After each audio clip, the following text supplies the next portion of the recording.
Lembrai do 5 de novembro, a pólvora, a traição e o ardil. Por isso não vejo como esquecer uma traição de pólvora tão vil. V de Vingança, dirigido por James McTeague em 2006. A Inglaterra é ocupada por um governo fascista depois de uma guerra mundial que usa a mídia para manipular a população. No entanto, um revolucionário mascarado luta contra esse sistema opressor, se autodominando pela letra V. V de Vingança. Esse filme é baseado nos quadrinhos de mesmo nome, lançado em 1989, do mestre Alan Moore, que sempre foi contra as suas obras adaptadas do cinema. E nesse caso, V de Vingança conseguiu pegar muito bem a essência dos quadrinhos e colocar nesse longa-metragem. A diferença de um para o outro é que nos quadrinhos tem mais tramas paralelas. O autor teve como inspiração uma história real do soldado Guy Fawkes, que tentou matar o rei no dia 5 de novembro de 1605, explodindo o parlamento inglês. Esse filme está sendo programado para estrear justamente no dia 5 de novembro de 2005, por conta dessa data histórica. Mas devido a alguns atentados que teve nessa mesma época, acabou sendo adiado para 2006. Na história do filme, Evey, ela não obedece o toque de recolher e é ameaçada pelos homens dedo de ser estuprada. Depois de ser salva pelo V, ele mostra para ela os seus planos de destruir um prédio justamente no dia 5 de novembro. O V já estava sendo feito por um outro ator, James Purefoy, que chegou a fazer o Solomon Kane. Sabendo que seu rosto não ia aparecer em nenhum momento do filme, ele ficou insatisfeito e abandonou a produção no meio do caminho. Então ele foi substituído pelo Hugo Weaving, o eterno agente Smith de Matrix, que teve que redublar as cenas que já foram gravadas por um outro ator. Mesmo usando a máscara, ele consegue expressar muito bem com sua fisicalidade e também o seu gestual, fazendo um ótimo trabalho de voz. Filmes que recomendo desse ator é Priscila, Rainha do Deserto e Senhor dos Anéis.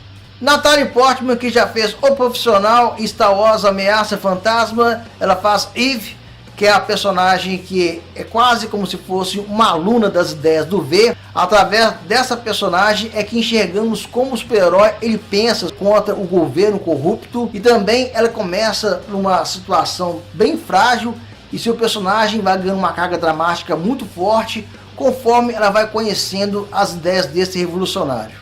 John Hurt, ele faz o déspota ditador, o chanceler Adam Sutler, que é uma mistura de Stalin com Hitler, que apesar de sua interpretação um pouco cartunesca, não atrapalha muito. E por curiosidade, ele chegou a fazer o filme 1984, baseado no livro do George Orwell, que serviu como base para a criação da HQ. Stephen Rick já fez Nó na Garganta e Entrevista com o Vampiro. Ele faz o ministro das investigações do governo, o Eric Finch, que começa acreditando cegamente no governo e começa a colocar a sua lealdade em xeque quando ele começa a entender as reais intenções do V. Stephen Fry, que já fez o Guia do Mochileiro das Galáxias, Sherlock Holmes, o Jogo das Sombras.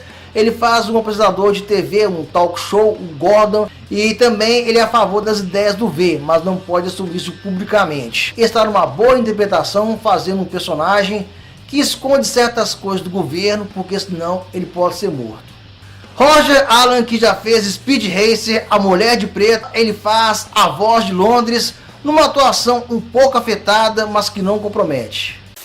O filme, além de ter uma história política muito bem escrita, ele também tem cenas de luta muito bem coreografadas e usa efeitos especiais nesses momentos com muita precisão. Mas o foco principal está em seu protagonista, que provoca o caos excitando poesia. O roteiro do filme foi feito pelas irmãs Wachowski, que adaptaram muito bem os quadrinhos para o longa-metragem, tendo na direção o estreante James McTeague, que foi assistente de direção da trilogia Matrix. O que ele consegue fazer aqui é repetir o mesmo estilo que os irmãos, quer dizer, as irmãs Wachowski faziam também em Matrix. Ele já fez os filmes Ninja Assassino, que eu acho legalzinho, mas muito exagerado, e também O Corvo, que eu acho mais ou menos.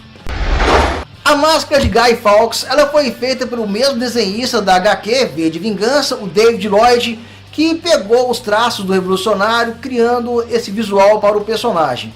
Hoje em dia, muito popularmente usada em manifestações políticas e também pelo grupo Anonymous. V de Vingança pode ser considerado um filme político com ação que tem um pouco de sci-fi, baseado num ótimo quadrinhos e que tem uma produção de primeira. Se você gostou de Matrix, com certeza você vai gostar desse filme. Nota 9. Os prós que eu tenho nesse filme é a sua fotografia cheia de tons, um roteiro muito bem adaptado e os efeitos especiais usados a serviço das lutas. Os contras que eu tenho nesse filme é que ele se estende um pouco mais do que o necessário em algumas partes.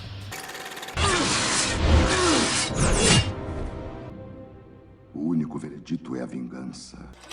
Então é isso aí, pessoal, e não esqueçam que ideias são a prova de balas. Fiquem com Deus e até mais.